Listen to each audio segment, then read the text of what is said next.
when somebody is incarcerated, if they have to be sent from prison, and you've met those two other tests, while they're in prison, the goal is to maintain their dignity, to respect their dignity as human beings. And we should value prisons, not as a good thing, but if they're necessary, when they're necessary, they should be a good thing. They shouldn't so diminish somebody that they do harm.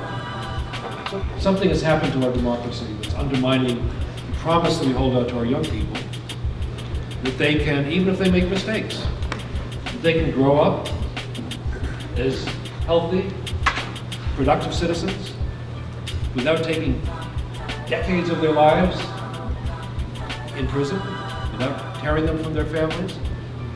That's an aspiration that our country should hold out. I know it's one that you hold out, it's one that I hold out, and I thank you for the invitation to be with you tonight. Thanks a lot.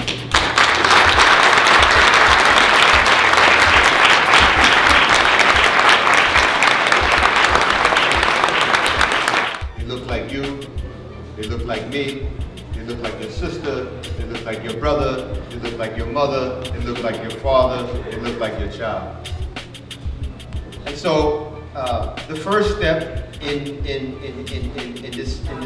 this effort to empower all of us is to change the way we think, raise our level of consciousness and awareness. Some people might call it politicization. But the second thing that we have to do is to organize. And we see efforts to organize. I think people are becoming a little more courageous. We used to be, organizing is a scary word. When you read Pedagogy Press, they talk about collaborating. I'm going to say this quite quietly. Conspiring.